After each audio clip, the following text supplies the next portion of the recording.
Delattre au ministre de l'Action et des Comptes publics. Vous avez la parole. Merci, Madame la Présidente. Monsieur le ministre, mes chers collègues. Monsieur le ministre, je souhaite attirer votre attention, même si ce n'est pas votre spécialité, sur le flou juridique qui peut subsister dans la définition des budgets annexes des collectivités territoriales. Je prendrai l'exemple de la reprise en régie par la commune de l'Espar-Médoc de la gestion de ses services eau et assainissement, auparavant confiés à un délégataire. Consécutivement à ce transfert, le comptable public a procédé, et ce de façon unilatérale, à la création d'un compte de trésorerie 515 pour chacun de ces services. Cette décision est prise de la même façon dans d'autres communes et crée dans nombre de ces collectivités des difficultés de trésorerie, les obligeant parfois à avoir recours à l'emprunt par le seul manque de trésorerie dû à cette dissociation artificielle entre le compte de trésorerie du budget principal et le compte de trésorerie dédié à la compétence eau et assainissement. De plus, des différences significatives d'appréciation existent entre les différents comptables publics. En effet, d'autres collectivités, également en régie pour leurs services eau et assainissement, n'ont pas été obligées de mettre en place des comptes 515 séparés. Depuis l'instruction M14, budget principal et budget annexe doivent faire l'objet d'une présentation agrégée.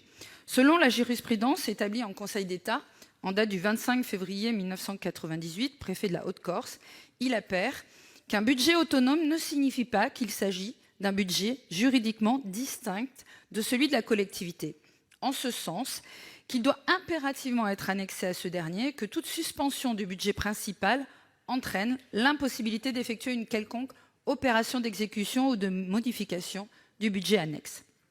Enfin, l'instruction sur les modalités de gestion des moyens de paiement et des activités bancaires du secteur bancaire qui explicite normalement la mécanique des comptes de disponibilité ne donne pas d'indication sur cette question. C'est pourquoi, Monsieur le ministre, je vous demanderai de bien vouloir tenter de clarifier ici les règles applicables en la matière et de procéder ensuite à une harmonisation des directives adressées aux comptables publics sur l'ensemble du territoire national. Je vous en remercie. Merci. Pour vous répondre, la parole est à Monsieur Cédric O, secrétaire d'État chargé du numérique.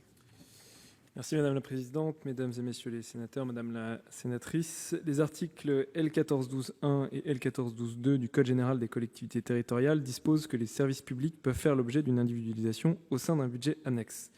Cette individualisation est même obligatoire dans le cas des services publics à caractère industriel et commercial.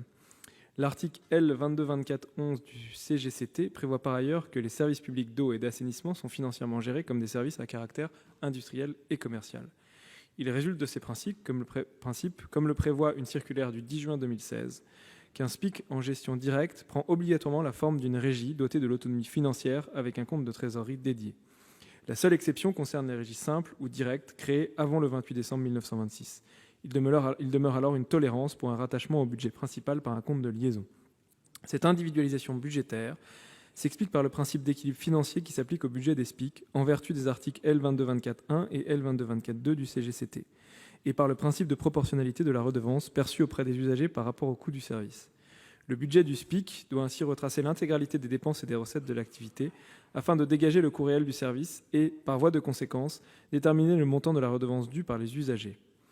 L'architecte budgétaire et comptable à retenir est tributaire des modes de gestion adoptés par les collectivités territoriales. Par conséquent, le changement du mode de gestion d'une activité industrielle et commerciale peut emporter des conséquences non seulement sur les modalités de suivi budgétaire et comptable, mais également sur la gestion de la trésorerie du budget. À titre d'exemple, une délégation de service public est suivie au sein d'un budget annexe sans autonomie financière et sans compte de trésorerie. Le passage à une régie directe nécessite alors de doter ce budget de l'autonomie financière et donc de son propre compte de trésorerie. Compte tenu de la nature concurrentielle d'une activité commerciale, le principe d'équilibre financier ne permet pas une mutualisation de la trésorerie entre budget principal et budget annexe. C'est ce qu'a indiqué la Direction régionale des finances publiques de la Gironde à la commune de l'Espar-Médoc. Elle demeure à sa disposition pour l'accompagner dans cette évolution. Merci. Madame Delattre, vous ne souhaitez pas répondre au ministre. Merci. L'ordre du jour appelle la question orale de Madame Martine Filleul au ministre de l'Action et des Comptes publics.